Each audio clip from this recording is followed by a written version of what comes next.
The second critical skill for having a great sales dialogue is relating. Relating with people. Now, relating, I'm talking about building rapport. I'm talking about acknowledging people. I'm talking about appreciating people. I'm talking about taking a topic, just choosing a topic. Like, for example, my goodness, how is lockdown going?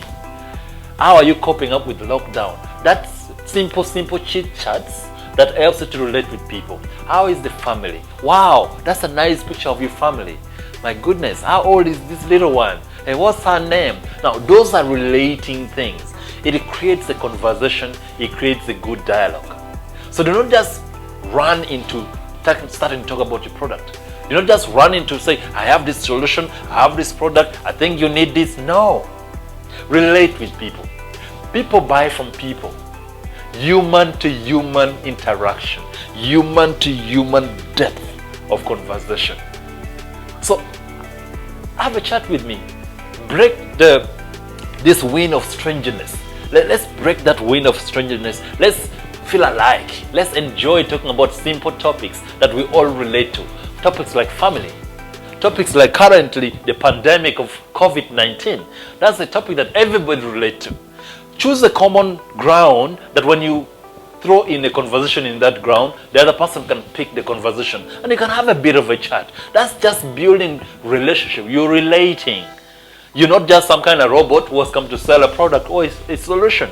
Relate with people. And that's the second thing. The third one now, after you've related well and you've connected and you've acknowledged and appreciated them, then now what we call questioning. You need to create a logical, natural questioning strategy. Logical, natural questioning.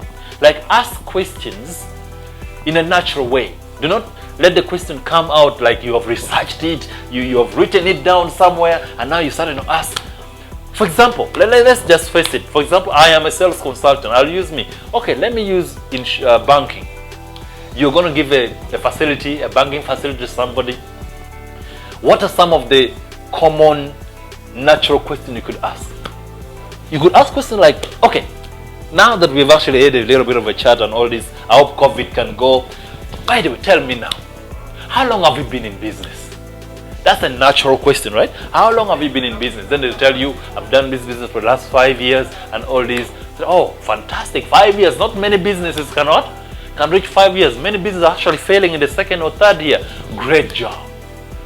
So, then you graduate from there. So a question like that, how long have you been in business? How many staff do you have so far? Okay? And then, are you paying the tax already, or pay, or NSSF? You know, simple questions to make the person feel like, oh, I'm actually a professional business now that is going on. So, have you taken a facility before? Have you taken a loan facility before? Questions like that, natural questions that let somebody speak out, things that help you to convert them. You get what I mean?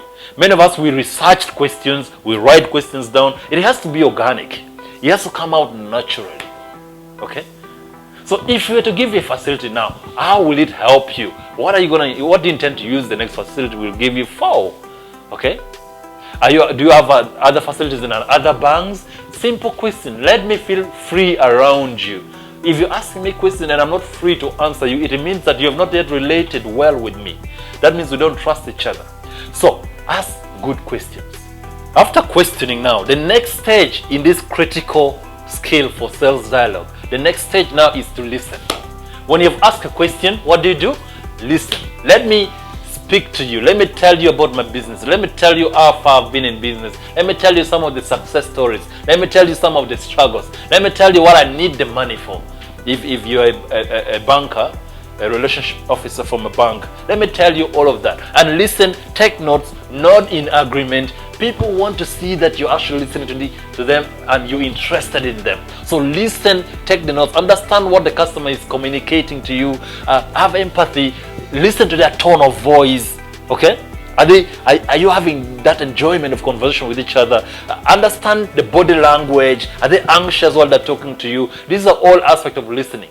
There is active listening and there is passive listening. You have to embrace all of that in this stage as you're trying to have a good dialogue with somebody. And like I said, don't rush it. Enjoy it. Let it move slowly. Just go with the flow.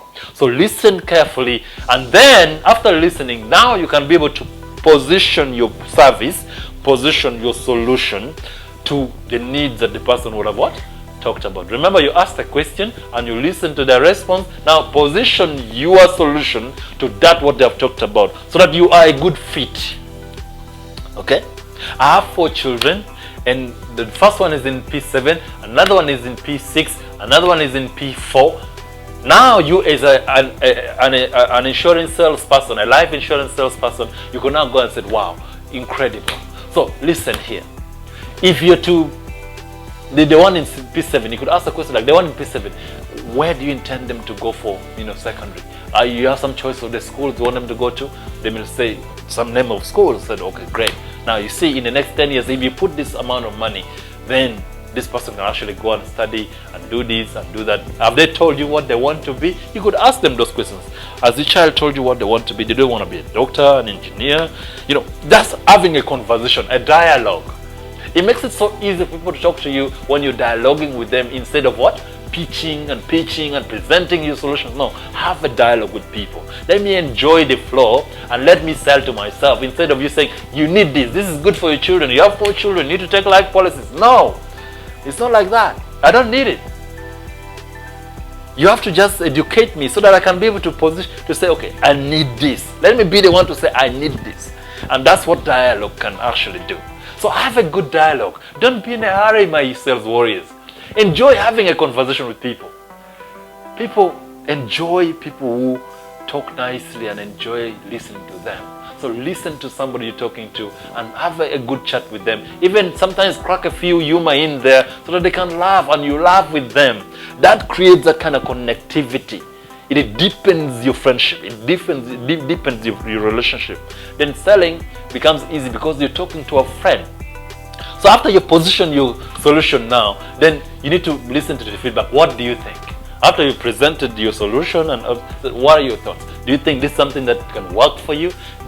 Do you think we can be able to start on this journey? When do you think we can start on this facility? So ask for feedback, which is now what we call closing the sale. It's just asking for what they think. And that's the easier part of actually closing a deal. When you follow this flow of a critical skill for sales dialogue, I can guarantee you one thing. You'll enjoy your sales career much more, because you're not just about pitching. No, you're having a good chat with people, you're enjoying the chat with people, they're enjoying having a chat with you, and you'll close them. I can guarantee you that. So go out there now and do a good dialogue with people and have fun doing it. Be great.